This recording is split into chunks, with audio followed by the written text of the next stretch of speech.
البدع والأهواء، أهل البدع العقائدية وأهل البدع السياسية. نقول بيننا وبينكم السلف، بيننا وبينكم الكتب، كان فيقول البدع بيننا وبينكم. Bismillahirrahmanirrahim. Innal hamdalillah nahmaduhu ta'ala wa nasta'inuhu wa nastaghfiruh wa na'udzu billahi min shururi anfusina wa sayyiati a'malina. May yahdihillahu fala mudilla lahu wa may yudlil fala hadiya lahu. Asyhadu an la ilaha illallah wahdahu la syarika lahu wa asyhadu anna Muhammadan 'abduhu wa rasuluh sallallahu alaihi wa ala alihi wa ashabihi wa man tabi'ahum bi ihsanin ila yaumiddin. Ya ayyuhalladzina amanu taqullaha haqqa tuqatih wa la tamutunna illa wa antum muslimun. Ya ayyuhan nasu taqu rabbakumul ladzi khalaqakum min nafsin wahidah wa khalaqa minha zawjaha wa batha minhuma rijalan katsiran wa nisaa'a wattaqullaha alladzi tasaaluna bihi wal arham innallaha kana 'alaikum raqiba. Ya ayyuhalladzina amanu taqullaha wa qulu qawlan sadida yuslih lakum a'malakum wa yaghfir lakum dhunubakum wa may yuti'illaha wa rasulahu faqad faza fawzan 'azima. Amma ba'du fa inna asdaqal hadithi kitabullah wa khairal huda huda Rasulillah sallallahu alaihi wasallam wa syarral umuri muhdatsatuha fa inna kulla muhdatsatin bid'ah wa kulla bid'atin dhalalah wa kullu dhalalatin finnar. A'adzana Allahu wa iyyakum minan nar.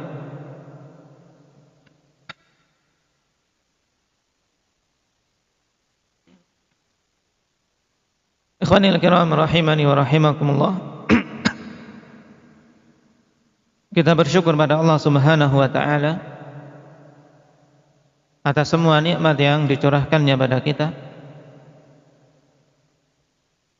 Nikmat yang hendaknya senantiasa kita mengingat, kemudian mensyukurinya. Karena tidak ada jalan yang paling utama untuk bisa tetapnya suatu nikmat ada pada seorang hamba kecuali dengan asyukur. La in syakartum la azidannakum wa la in kafartum inna adzabi lasyadid. Sungguh bila kalian bersyukur, maka aku akan tambahkan nikmatku atas kalian, kata Allah Subhanahu wa ta'ala. Dan konsekuensi ditambahkannya suatu nikmat untuk seorang hamba berarti nikmat yang lama mesti ada. Karena tidak dikatakan bertambah kecuali yang awal tetap, kemudian ada nikmat lain yang Allah Subhanahu wa ta'ala berikan. Namun sebaliknya, wala in kafartum inna adzabi lasyadid. Dan bila kalian kufur, maka sungguh azabku amatlah pedih. Oleh karena itulah ikhwani fillah, pada majelis yang semoga Allah Subhanahu wa taala berkahi ini, sangatlah pantas untuk kita saling mengingatkan tentang perkara agung tersebut. Mengingatkan tentang besarnya nikmat yang ada pada diri kita semua, baik itu nikmatul Islam maupun nikmatus sunnah. Demikian pula nikmatul afiyah. Al-afiyah, keselamatan dari semua perkara yang kita benci, dari semua perkara yang kita khawatirkan. Yang dikatakan oleh Rasulullah sallallahu alaihi wasallam bahwasanya tidaklah seorang hamba diberi suatu anugerah yang lebih besar setelah keimanan melebihi al-afiyah, Oleh karena itulah ketika paman beliau Al-Abbas bin Abdul Muttalib radhiyallahu anhu datang kepada Rasul sallallahu alaihi wasallam, "Ya Rasulullah, 'allimni du'aan ad'u bih." Wahai Rasulullah, ajari aku suatu doa untuk aku berdoa dengannya. Maka Rasulullah sallallahu alaihi wasallam ajarkan, "Ya Abbas, ya amma Rasulullah sallallahu alaihi wasallam, salillah al-afiyah." Wahai Abbas, paman Rasul sallallahu alaihi wasallam, mintalah kepada Allah al-afiyah. Minta keselamatan. Dan di hari berikutnya datang kembali sang paman ini meminta untuk diajari doa dan diajari dengan doa yang sama. Untuk meminta kepada Allah al-afiyah. Karena pentingnya perkara tersebut, akhwani fillah. Allahumma inni as'aluka al-afiyah. Ya Allah, sungguhnya aku meminta kepadamu al-afiyah. Dikatakan oleh Ibnu Al-Qayyim rahimahullahu taala bahwasanya al-afiyah adalah suatu ungkapan atau suatu istilah yang mencakup selamatnya seorang hamba dari semua perkara-perkara yang dia benci, pada perkara-perkara duniawi maupun hal-hal yang berhubungan dengan akhirat. Dan tidak ada yang kita khawatirkan, yang kita sangat takut terjatuh di dalamnya melebihi apa? Neraka Allah Subhanahu wa taala. Selamat di dunia dan selamat di akhirat, ini yang kita harapkan dan tercakup pada permintaan yang sangat ringkas yang diajarkan oleh Nabi sallallahu alaihi wasallam kepada sang paman ini. Allahumma inni as'alukal afiyah. Dalam sebagian hadis, Allahumma inni as'alukal mu'afah fid dunya wal akhirah. Ya Allah, aku meminta kepadamu keselamatan di dunia dan di akhirat. Oleh karena itulah di antara zikir pagi petang yang diajarkan oleh Nabi sallallahu alaihi wasallam juga doa meminta hal ini, akhwan, yang jangan sampai kita lalai. Allahumma inni as'alukal afiyah fid dunya wal akhirah. Allahumma inni as'alukal afiyah fi dini wa dunyai wa ahli wa mali. Allahumma astur aurati wa amin rawati wahfadni min bayni yadayya wa min khalfi wa an yamini wa an shimali wa min fawqi wa a'udzu bi'azamatika an ughtala min tahti. Ini doa yang sangat agung, ikhwan. Bagi ikhwan yang belum menghafalnya, hendaknya dihafal. Naam, dalam zikir pagi dan petang, meminta kepada Allah keselamatan di dunia dan di akhirat. Minta keselamatan pada keluarganya, pada hartanya. Kemudian juga meminta agar ditutup aib-aibnya, tidak dibongkar di dunia maupun di akhirat. Allahumma astur aurati. Siapa di antara kita yang tidak memiliki aib?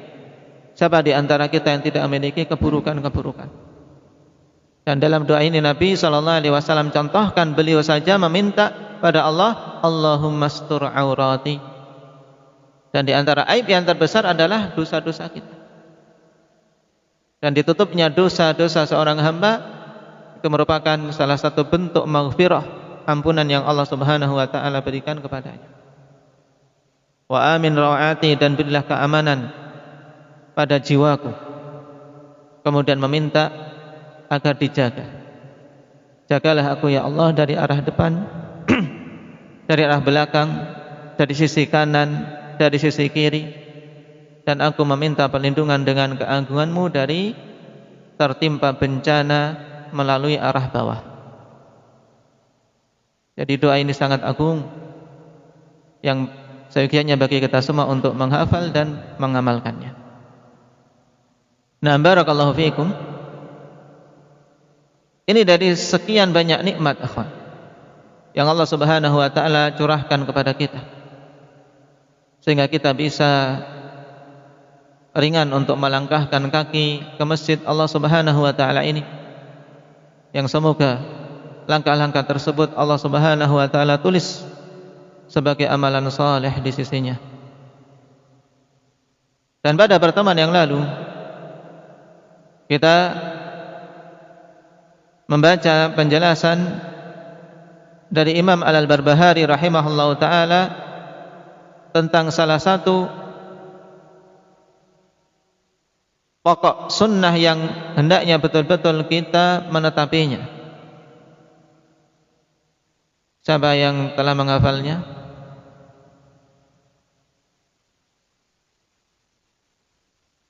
Wa minas sunnati luzumul jamaah. Di antara prinsip-prinsip sunnah yang paling pokok adalah menetapi al-jamaah. Nah, sekarang apa yang dimaksud dengan al-jamaah itu? Apa yang dimaksud dengan al-jamaah? Apakah diharuskan suatu kelompok yang banyak? Man indahul jawab?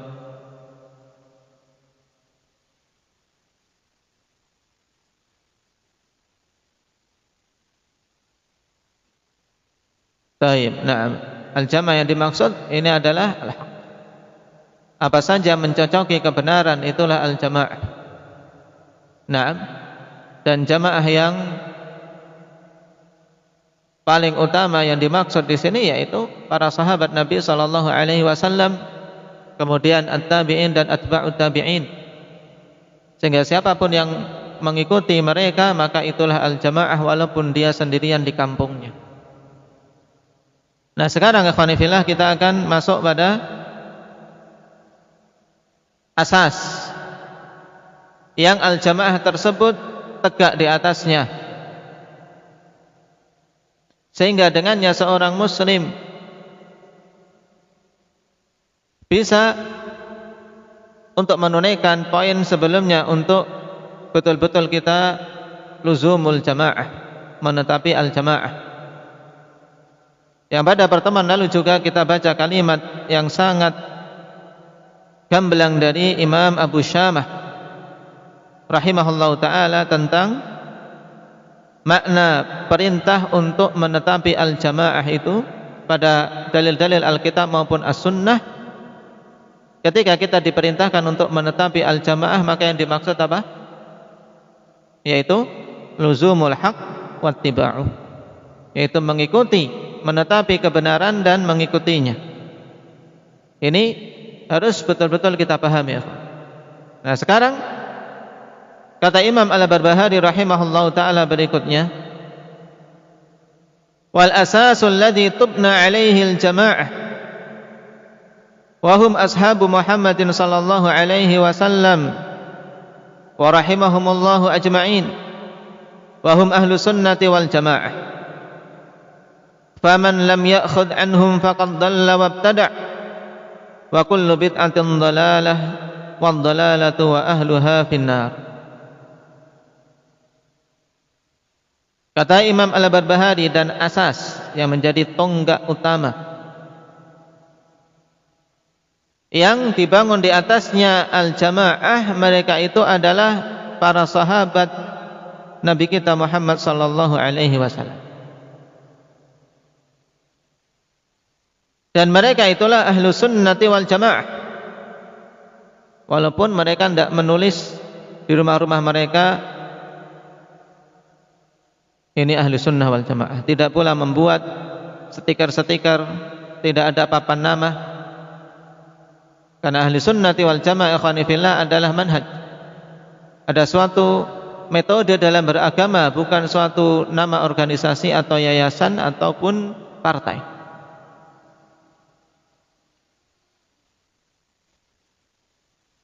Dalam kalimat ini Imam Al-Barbahari rahimahullahu ta'ala akhwan ingin jelaskan bahwasanya tonggak yang dibangun di atasnya al-jamaah adalah apa? Para sahabat.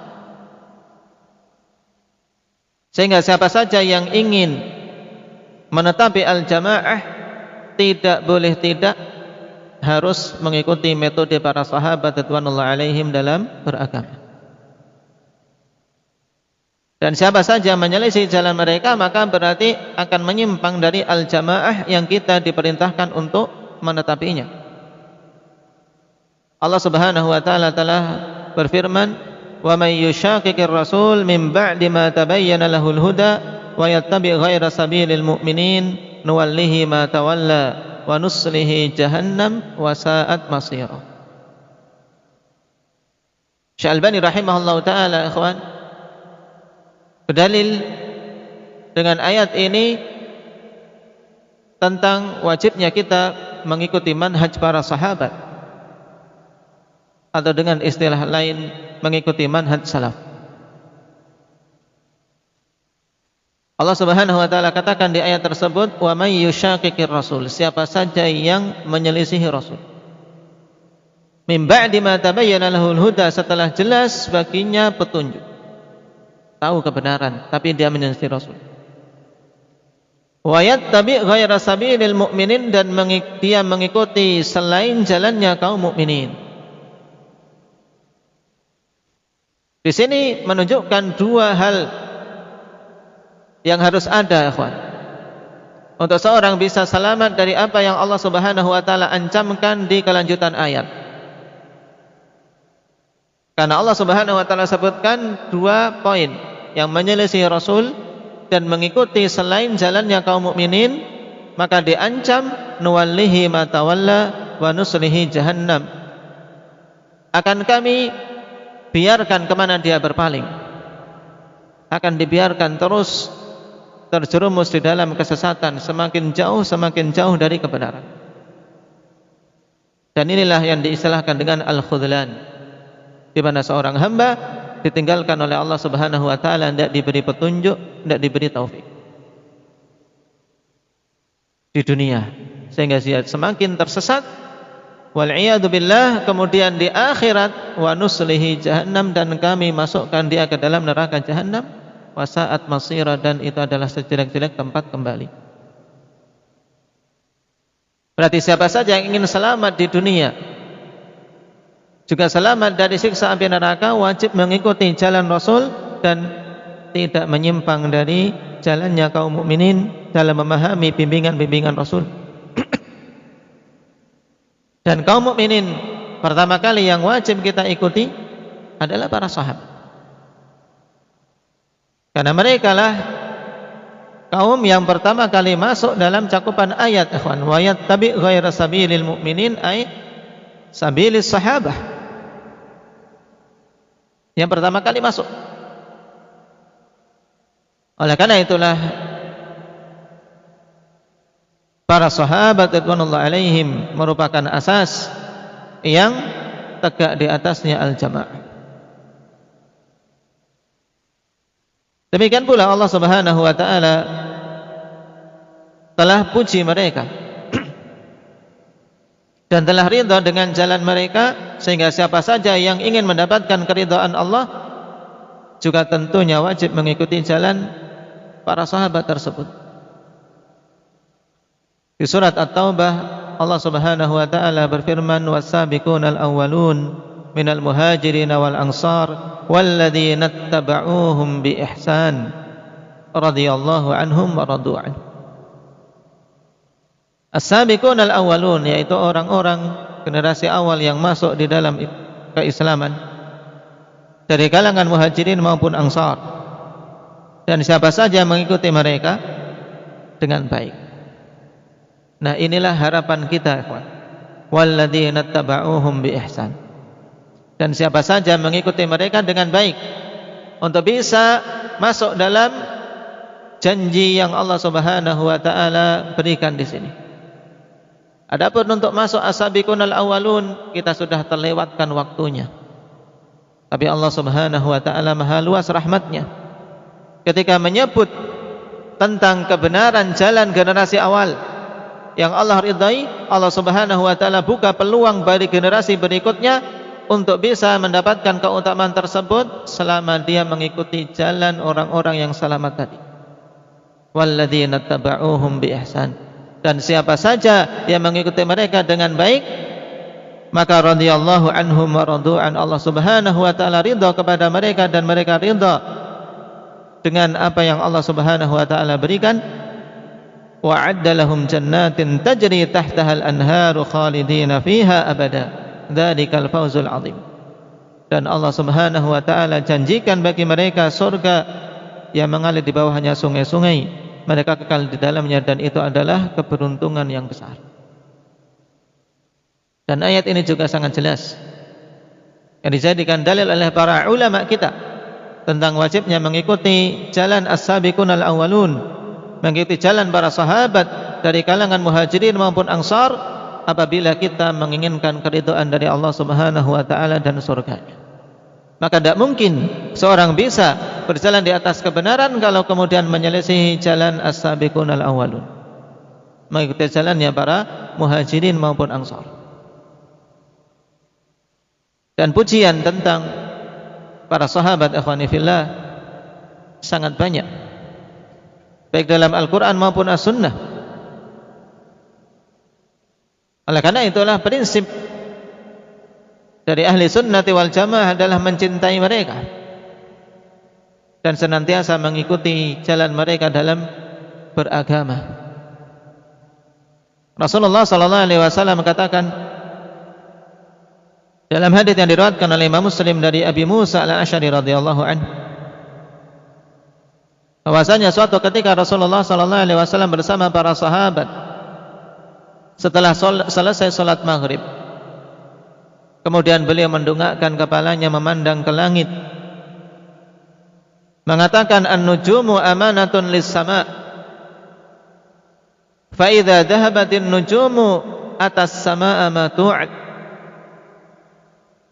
wa ana amanatun li ashabi fa idza dhahabtu ata ashabi ma yu'adun wa ashabi amanatun li ummati fa idza dhahaba ashabi ata ummati ma yu'adun. Bintang-bintang itu sebagai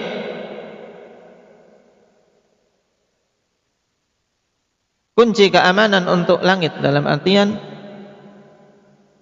Allah Subhanahu wa taala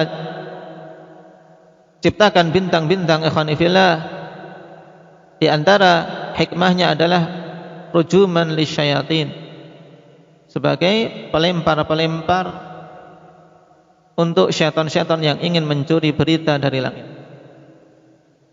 sehingga sebagai apa? Penjaga keamanan. Apabila telah hilang bintang-bintang, maka akan menimpa langit apa yang telah dijanjikan, yaitu kehancuran semesta ini, dekatnya hari kiamat. Ketika berhamburannya bintang-bintang, maka tegaklah hari kiamat. Demikian pula aku, kata Rasul sallallahu alaihi wasallam, amanatun li ashabi, jaminan keamanan untuk sahabat-sahabatku. Maka apabila aku telah tiada, akan menimpa para sahabatku apa yang telah dijanjikan untuk mereka.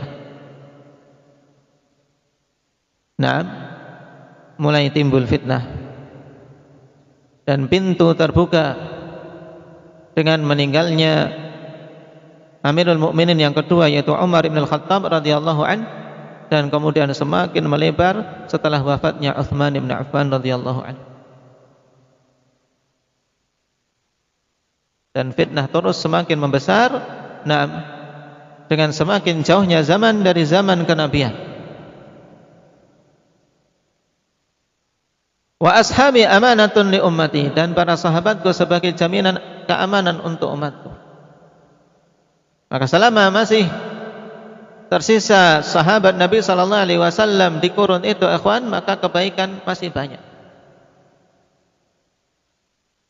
Namun fa idza dhahaba ashabi ata ummati ma yu'adun, apabila telah meninggal para sahabat-sahabatku, maka akan menimpa umatku apa yang telah dijanjikan untuk mereka. Ini menunjukkan pentingnya kedudukan para sahabat bagi umat ini, sebagaimana sangat pentingnya keberadaan Nabi sallallahu alaihi wasallam di tengah-tengah para sahabat. Oleh karena itulah setiap ahli bidah, setiap kaum yang menyimpang ketika ingin menghancurkan Islam, langkah awal di antara langkah-langkah mereka adalah berusaha untuk mencela sahabat Nabi sallallahu alaihi wasallam. Jangan heran Kenapa banyak firqah-firqah yang diantara prinsipnya adalah mencela sahabat Nabi? Karena mereka kaum yang menyampaikan agama ini dari Rasulullah SAW sehingga sampai kepada kita. Ketika dicela jalannya, maka dengan mudah mereka untuk bisa mencela apa yang mereka sampaikan, untuk mencela syariat yang dibawa oleh Nabi kita Muhammad SAW. Oleh karena itulah ditegaskan dalam awal-awal kitab ini, ikhwan, wal asas alladzi tubna alaihi al-jamaah wa hum ashabu Muhammadin sallallahu alaihi wasallam. Jadi ini pokok utama, tonggak utama, pondasi utama yang dibangun di atasnya al-jamaah, yaitu para sahabat radhiyallahu alaihim.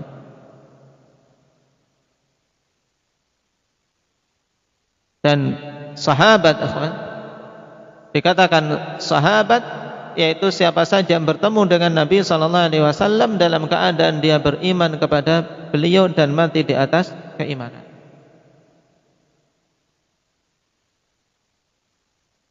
Dan mereka kaum yang Allah Subhanahu wa taala telah muliakan dengan keutamaan yang besar, sebab tidak ada keutamaan yang lebih utama bagi umat ini melebihi keutamaan menjadi sahabat Nabi sallallahu alaihi wasallam. Syarafus suhbah la yu'adiluha syai'. Keutamaan menjadi sahabat Nabi sallallahu alaihi wasallam tidak menandinginya sesuatu apapun. Dzalika fadlullah yu'tihi man yasha. Dan kita yang datang belakangan untuk bisa mendapatkan keselamatan sebagaimana yang mereka dapatkan, ya tidak lain dan tidak bukan jalannya hanya satu, yaitu mengikuti jalan mereka. Mengikuti jalan mereka. Allah Subhanahu wa taala katakan, fa in amanu bimithli ma amantum bihi faqad ihtadaw. Apabila mereka beriman dengan semisal yang kalian beriman dengannya wahai para sahabat, maka sungguh mereka telah mendapatkan hidayah. Berarti tolak ukur seorang berjalan di atas hidayah, ikhwani fillah, yaitu ketika dia berjalan di atas metode para sahabat ketika beriman. Berarti siapa saja menyelisih jalan tersebut, mereka belum berada di atas jalan hidayah yang sempurna.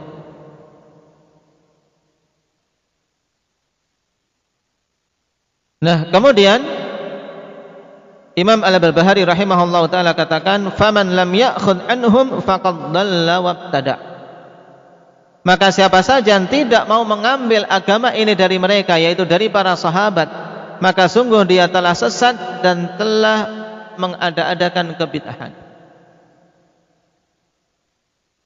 Di sini sangat jelas Imam Al-Barbahari rahimahullah ta'ala sebutkan sebab pokok seorang tersesat dan sebab pokok munculnya kebid'ahan, yaitu ketika apa? Ketika tidak mau mengambil agama ini dari para sahabat. Ketika tidak mau mengambil metode beragama, cara beribadah dari para sahabat, ya akan terjatuh dalam kesesatan, akan terjatuh dalam kebid'ahan. Ini sesuatu yang pasti.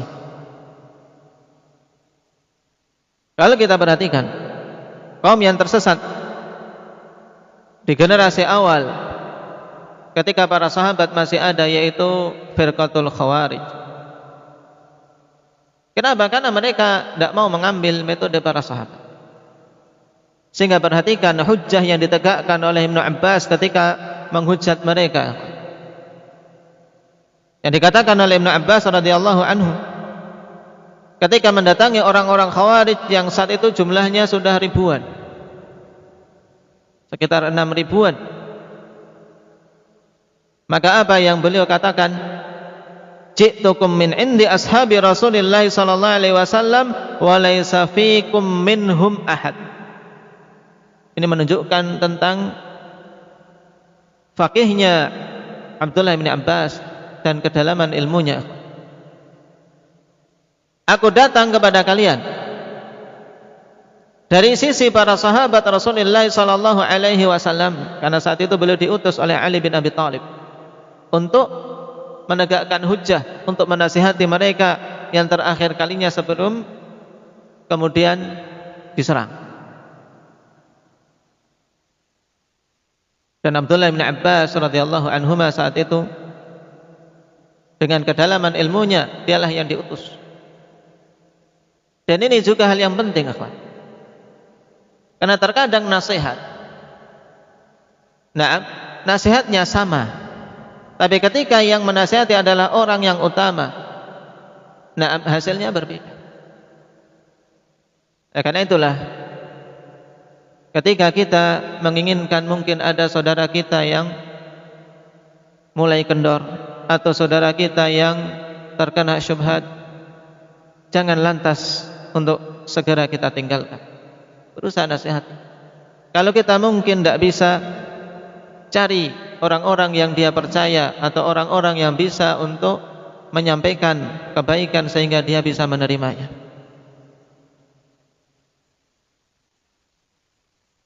Abdullah bin Abbas radhiyallahu anhuma diutus oleh Amirul Mukminin saat itu mendatangi orang-orang Khawarij di Nahrawan. Aku datang kepada kalian dari sisi para sahabat Nabi sallallahu alaihi wasallam, dan beliau katakan apa? Walaysa fiikum minhum ahad, dan tidak ada pada kalian salah seorang pun dari mereka. Ini sebenarnya kalau mereka mau mengambil pelajaran, kemudian mau berpikir, oh iya, yang tidak ada seorang pun dari sahabat Nabi yang bersama kita. Masa kita berada di atas kebenaran sedangkan sahabat di atas kebatilan? Tidak mungkin. Tidak ada satupun sahabat yang bersama dengan orang-orang Khawarij. Walaysa fiikum minhum ahad. Karena memang ikhwani fillah, firqah ini menyimpang karena mereka meninggalkan para sahabat, tidak mau membangun akidah, membangun keimanan, membangun agamanya dengan mengikuti metode para sahabat radhiyallahu alaihim.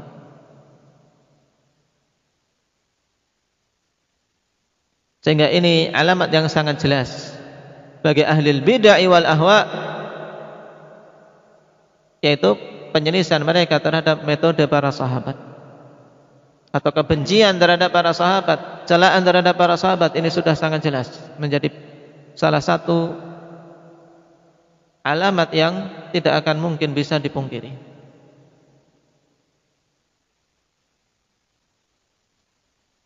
Kemudian wa kullu bid'atin dhalalah wa dhalalatu wa ahluha finnar. Setelah kita ketahui sebab kebid'ahan, sebab pokoknya apa tadi? Tidak mengambil agama ini dari para sahabat, meninggalkan mereka, menjauh dari metode mereka.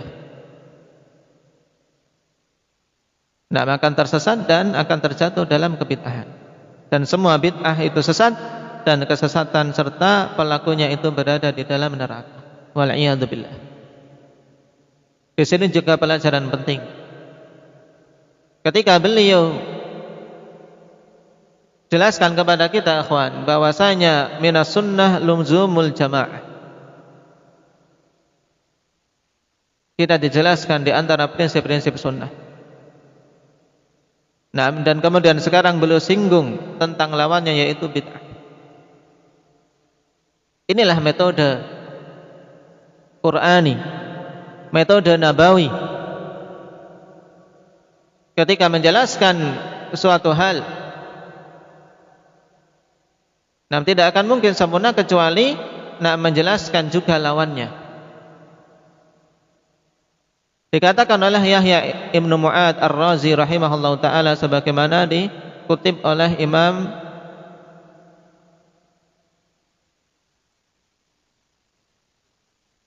dalam kitab Al-I'tisam, Imam Asy-Syatibi rahimahullahu ta'ala dalam kitab Al-I'tisam. Kullul ikhtilaf bainan nas yarji'u ila thalathati usul. Semua perselisihan yang ada di antara manusia ini kembali kepada 3 pokok utama. Walikulli wahidin minha diddun. Dan untuk setiap masing-masing dari ketiga pokok inti memiliki lawannya. faman saqata minhu waqa'a fi diddih.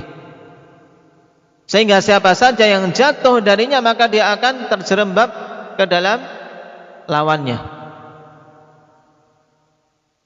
Maka ini penting untuk seorang betul-betul mengetahui ketika perkara ini, juga sekaligus mengetahui lawannya agar tidak terjatuh di dalamnya. Semua perselisihan manusia, ikhwan, kembali kepada 3 pokok ini, yang masing-masing pokok memiliki lawan, dan siapa saja yang terjatuh dari pokok itu akan terjerembab ke dalam lawannya. At-tauhid didduhu asy-syirik, was sunnah didduhul bid'ah, wat ta'ah didduhul maksiyah. Tauhid lawannya syirik. Seorang yang terjatuh dari kesyirikan maka akan terjerembab masuk ke dalam syirik. Seorang yang terjatuh dari ketauhidan, terjatuh dari ketauhidan maka akan terjatuh dalam syirik. Kemudian sunnah didduhul bid'ah, sunnah lawannya kebid'ahan. Kalau seorang jatuh meninggalkan sunnah maka dia akan terjerembab ke dalam kebid'ahan. Dan ini sangat jelas.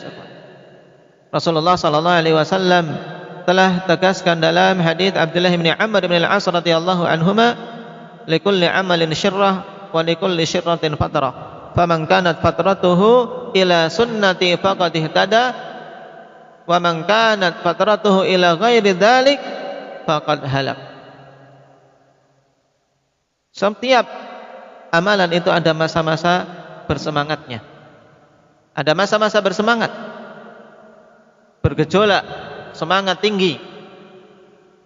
Tapi pada setiap masa-masa semangat, di sana ada masa-masa seorang futur, turun semangatnya.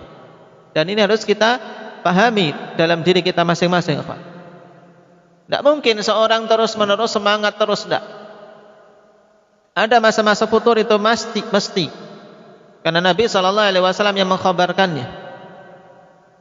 Namun seorang harus pandai-pandai mensikapi dirinya. Ketika futur, jangan sampai hancur. Ketika futur harus tahu, aku sedang futur, maka beralih kepada perkara yang mungkin kemarin ketika semangat memang butuh apa? Butuh energi, butuh kekuatan. Sekarang ketika futur, ya cari perkara lain yang mungkin lebih ringan tapi tetap masih dalam koridor sunnah. Maka Nabi SAW mengatakan, faman kanat fatratuhu ila sunnati faqad ihtada, siapa saja yang masa-masa futurnya tetap kembali kepada sunnahku maka dia telah mendapatkan hidayah. Dalam sebagian riwayat faqad aflah, maka sungguh dia telah beruntung. Kenapa? Karena dia masih dalam lingkup sunnah.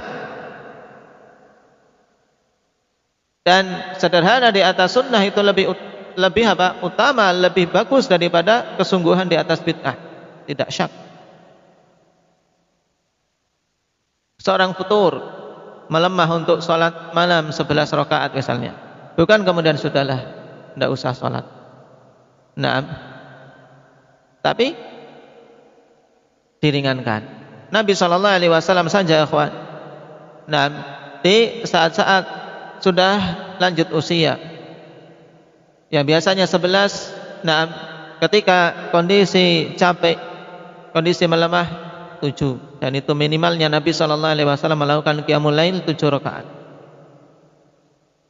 Dan juga nah, ketika melemah beliau tetap mengusahakan salat dalam keadaan duduk. Ketika masa fatrah tetap menuju kepada sunnah.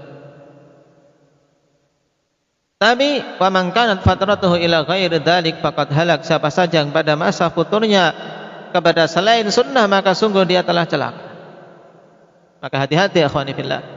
Seorang harus bisa mensikapi dirinya, mengetahui keadaan dirinya. Dia sedang semangat maka manfaatkan. Jangan sia-siakan. Karena belum tentu kesempatan yang ada itu terulang 2 kali. Tapi ketika mendapati dirinya kok melemah, maka hendaknya dia pun mengetahui sehingga apa? Dia tetap bisa berada di atas sunnah dan tidak keluar dari. Nah, karena setiap seorang meninggalkan sunnah ya akan terjatuh di dalam lawannya yaitu bid'ah.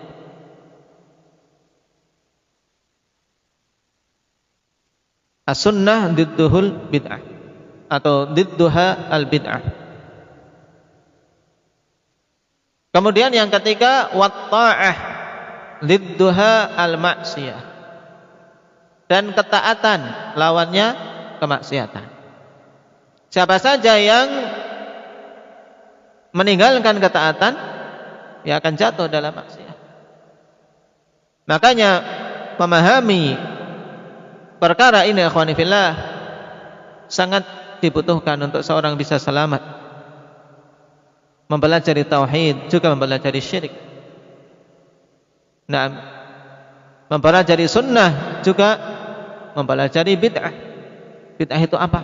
Untuk dia berhati-hati. Sebagaimana pula dia mempelajari, butuh mengetahui ketaatan-ketaatan itu apa saja, dan mengetahui apa itu maksiat, agar tidak terjatuh di dalamnya. Sebagaimana dikatakan penyair, araftu syarra la li syarri walakin li tawaqqih, faman lam ya'rifil syarra minal khairi yaqa' fi. Aku mengetahui kejelekan bukan untuk berbuat jelek, tapi untuk berhati-hati dari. Kenapa? Karena orang yang tidak mengetahui satu kejelekan dari kebaikan, maka dia akan terjatuh dalam kejelekan tanpa dia sadari. Makanya tidak cukup ikhwan kita menyuruh kepada sunnah, menyuruh kepada tauhid tok gitu, tidak cukup. Tanpa kita memperingatkan dari syirik, tanpa kita memperingatkan dari bid'ah.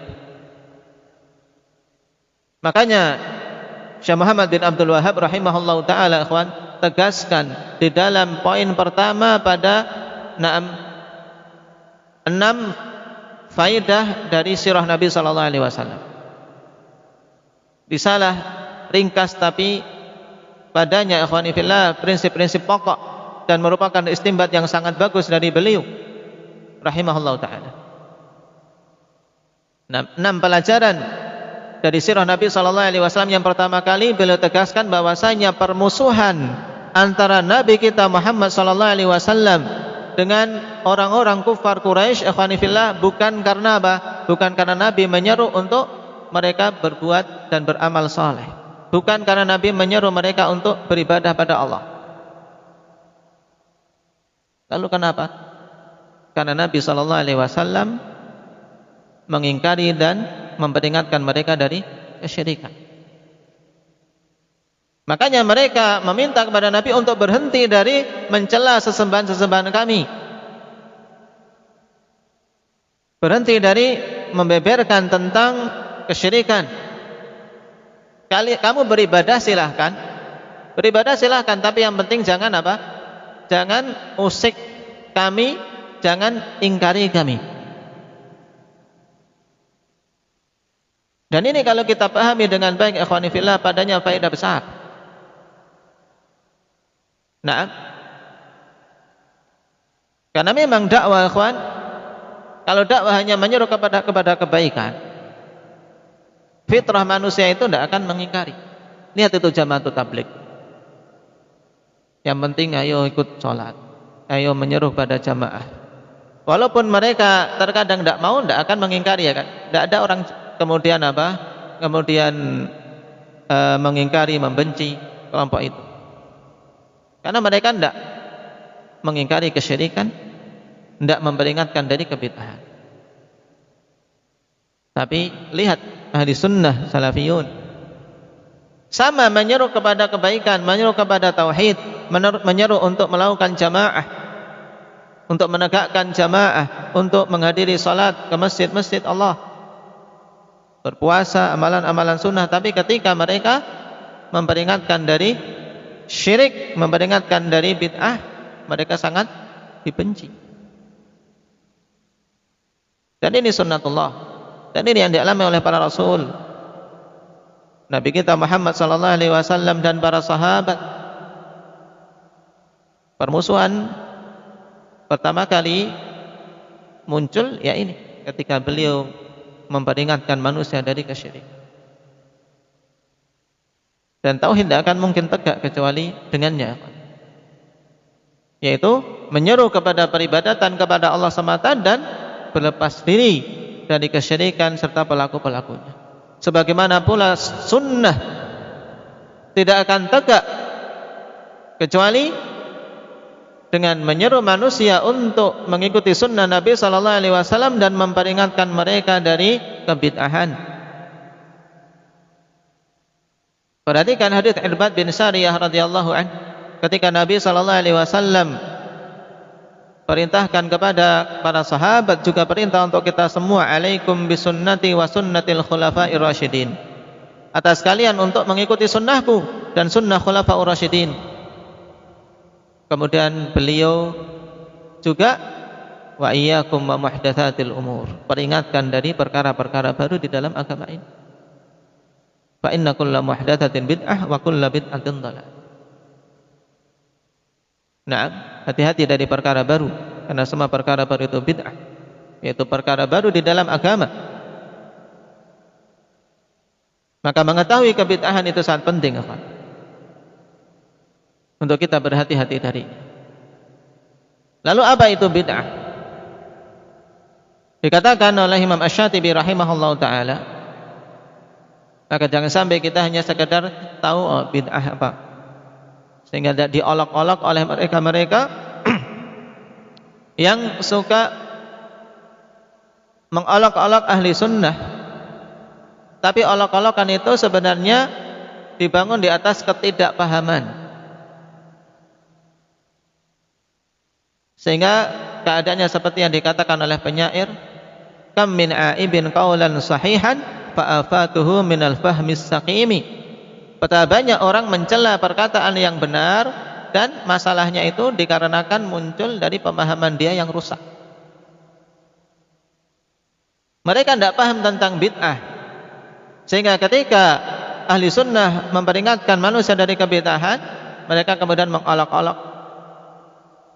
Nah, dengan apa? Dengan mobilkah, atau dengan mikrofonkah, dengan ini dan itu. Nah, kalau demikian itu semua bid'ah. Nah, menurut mereka. Kenapa? Karena tidak paham sebenarnya bid'ah itu apa. Yang kita peringatkan manusia darinya dikarenakan bahaya yang sangat besar di tubuh umat ini. Imam Asy-Syatibi rahimahullah ta'ala katakan tentang definisi bid'ah dalam kitab I'tisam, dan ini pengertian yang tak paling bagus, ikhwan, yaitu tariqatun fid dini mukhtara'ah tudahi syari'ah yuqsadu bisuluki 'alaiha al-mubalaghah fit taqarrubi ila Allah tabaraka wa ta'ala. Dikatakan oleh beliau bahwasanya bid'ah itu tariqah, suatu metode. Nah, di dalam agama ini tariqatun fiddin, berarti keluar darinya perkara-perkara yang berhubungan dengan perkara duniawi. Karena inti dari kebid'ahan yang diperingatkan oleh Nabi sallallahu alaihi wasallam adalah tariqatun fiddin, suatu metode di dalam agama ini yang ditempuh. Karena metode dalam beragama, tata cara dalam beragama itu kalau mencocoki bimbingan Rasul yang diutus, itulah cara yang hak. Tapi kalau menyelisihi, walaupun dia mengatakan aku melaksanakan agama tersebut, tidak akan mungkin diterima. Nah, makanya dikatakan setelahnya tariqatun fiddin mukhtara'ah, suatu metode di dalam agama ini yang diada-adakan. Mukhtara'ah itu diada-adakan sendiri, bukan dari contoh Nabi sallallahu alaihi wasallam, bukan dari Rasul yang diutus kepada umat itu. Kemudian sifat metode di dalam beragama yang diadakan itu tudahi syariah, yang menyerupai syariat. Maksudnya apa menyerupai syariat? Karena apa? Seorang mengamalkan terus-menerus, kemudian menganggap itu memiliki pahala, meyakininya. Nah, dikaitkan dengan amalan-amalan dan seterusnya. Tudahi syariat, dia menyerupai syariat. Buktinya apa? Pelakunya ketika diperingatkan untuk meninggalkan, tidak rela, mereka bela mati-matian ketika beliau mengetahui itu adalah perkara yang dilarang. Kemudian yuqsadu bisuluki 'alaiha ziyadat al-mubalaghah fit taqarrubi ilallah. Dimaksudkan dengan menempuh jalan itu untuk bersungguh-sungguh dalam mendekatkan diri kepada Allah. Nah, jadi kalau suatu perkara kok masuk dalam definisi ini ikhwani, itulah bid'ah. Suatu metode dalam beragama keluar darinya metode-metode perkara duniawi. Baik itu mobilkah, pesawat terbangkah, mikrofonkah, yang banyak dimunculkan oleh mereka-mereka yang tidak paham bid'ah untuk mencela ahli sunnah. Sehingga mengatakan kalau demikian mikrofon bid'ah karena perkara baru, tidak ada zaman Rasul. Nah, sudah kalian pergi pakai unta, kemudian apa?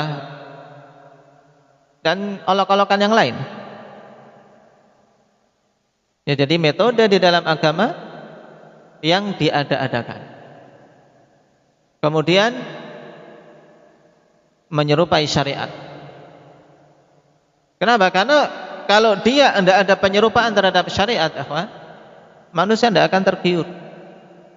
Dia menyerupai syariat, sehingga manusia menganggapnya itu syariat karena ada penyerupaan. Dilakukan terus-menerus. Nah, kemudian dimaksudkan oleh pelakunya untuk semakin mendekatkan diri pada Allah. Inilah bid'ah. Nah, karena sifat bid'ah yang seperti ini, ikhwani fillah, Nabi SAW senantiasa meringatkan umat dalam khutbah-khutbah beliau, dalam majelis-majelis beliau yang banyak, memperingatkan dari bid'ah dan mengatakan kullu bid'atin dhalalah. Semua kebid'ahan itu sesat. Kenapa? Karena bukan bagian dari syariat, tapi manusia menetapinya dan meyakini itu mendekatkan diri pada Allah. Padahal jalan mendekatkan diri kepada Allah itu tidak akan mungkin bisa diketahui kecuali melalui bimbingan Rasul yang diutus. Dan Allah Subhanahu wa taala mengutus nabi kita, ikhwan, dan telah mempersaksikan tentang kesempurnaan penyampaian beliau. Beliau telah sempurna dalam menyampaikan risalah. Turun ayat al-yauma akmaltu lakum dinakum. Pada hari ini telah aku sempurnakan agama kalian. Juga dipersaksikan oleh para sahabat di perkumpulan yang paling besar saat itu, yaitu ketika haji wada. Nabi SAW meminta persaksian para sahabat, hal ballagtu, apakah aku telah menyampaikan? Dan mereka mempersaksikannya. Kemudian Nabi mengatakan, Allahumma syhad, ya Allah persaksikanlah atas persaksian mereka-mereka ini bahwasanya beliau telah menyampaikan risalah secara sempurna. Tidak ada yang ditutup-tutupi, tidak ada yang disembunyikan. Semua kebaikan telah disampaikan dan semua keburukan sudah diperingatkan, sehingga tidak tersisa bagi kita kecuali ittiba, kecuali mengikuti sebagaimana yang beliau perintahkan. Nah, makanya ketika seorang kok mengadakan perkara baru dalam beragama, maka berarti secara tidak langsung dia telah mencela Rasulullah SAW, dan menuduhnya mengkhianati risalah yang diamanahkan. Dan inilah yang ditegaskan oleh Imam Daril Hijrah, Imam Malik rahimahullah ta'ala. Naam, wa man za'ama fid dini bid'atan hasanah. Naam, wa man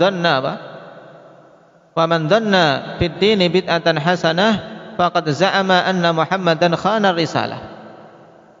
Siapa saja yang menyangka bahwasanya di dalam agama ini ada bid'ah hasanah, maka sungguh dia telah menuduh Muhammad itu mengkhianati risalah. Kenapa? Karena Allah Subhanahu wa taala telah mengatakan al-yauma akmaltu lakum dinakum. Pada hari ini telah aku sempurnakan agama kalian. Yang namanya sempurna tidak butuh lagi tambahan. Fama lam yakun yauma idzin dina lam yakunil yauma dina, kata beliau. Maka apa saja yang pada saat itu, ya di zaman para sahabat ketika Nabi SAW menegaskan tentang kesempurnaan Islam ini bukan termasuk agama, ya, saat itu bukan termasuk agama, maka di hari kita ini juga bukan termasuk bagian dari agama. Tidak mungkin pada zaman Rasul bukan termasuk bagian dari agama, kemudian di zaman kita kok dimasukkan ke dalam agama. Tidak mungkin. Kalau ada orang yang mau memasukkannya, berarti dia telah memasukkan perkara baru yang batil, yang tidak boleh kita terima. Makanya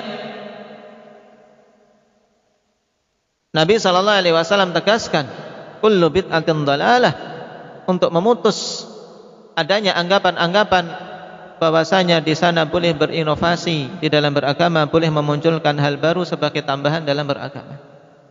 Walaupun demikian ikhwan, ternyata masih saja muncul mereka-mereka yang berkeyakinan demikian, wal-iyadzu billah, sehingga seorang sunni salafi hendaknya betul-betul memahami perkara ini dan bisa menjelaskan hal tersebut dengan baik.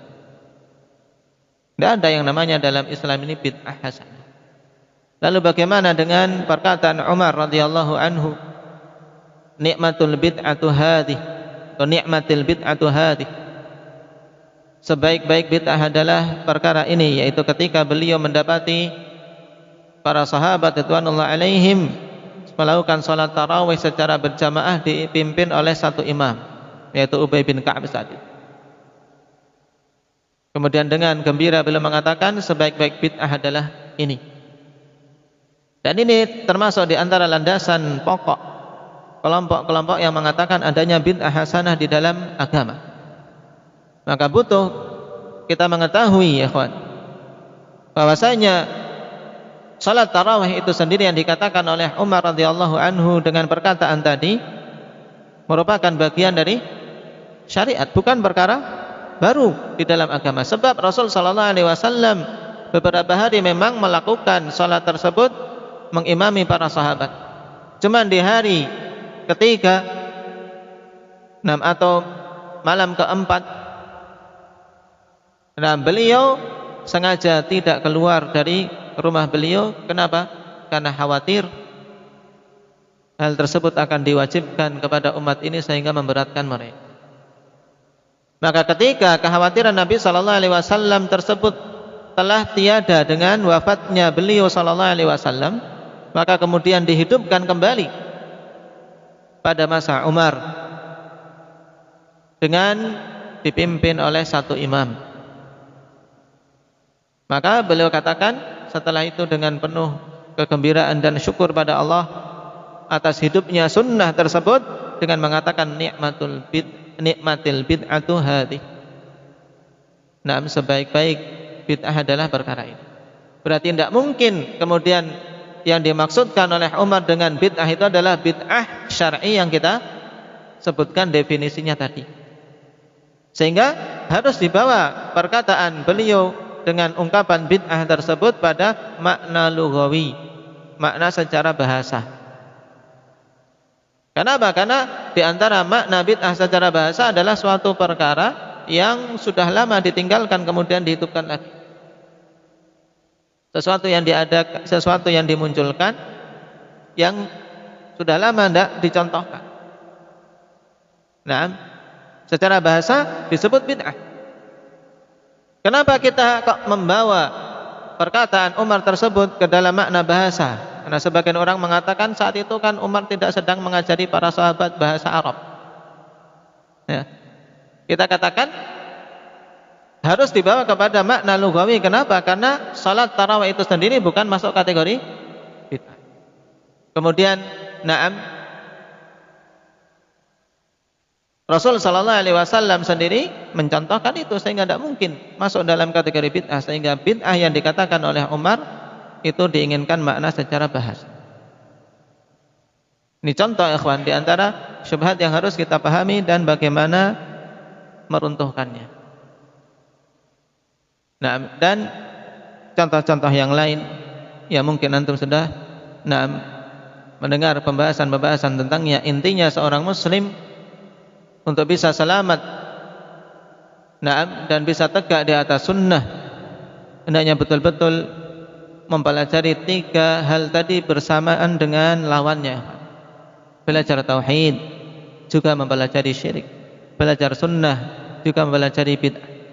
Jangan seseorang kemudian telinganya itu anti mendengar kata bid'ah. Sebagaimana banyak manusia ketika mendengar kata bid'ah itu anti, panas telinganya. Ketika mendengar peringatan dari syirik, panas. Nah, demikian pula mempelajari ketaatan dan juga mempelajari maksiat-maksiat itu apa saja. Bukan untuk dilakukan, tapi untuk kita tahu dan kita tinggalkan. Tahu bahwasanya gambar makhluk bernyawa itu perkara yang diharamkan, merupakan maksiat. Baik menggambarnya dengan tangan, dengan pena, dengan alat lukis ataupun dengan kamera. Tahu itu maksiat untuk kita tinggalkan. Karena Nabi SAW peringatkan dengan peringatan yang banyak. Demikian. Kita memohon pada Allah Subhanahu wa taala untuk diberikan keistiqomahan dan keselamatan sampai akhir kehidupan kita. Nasallallahu al-afiyata wassalamah walhamdulillahi rabbil alamin.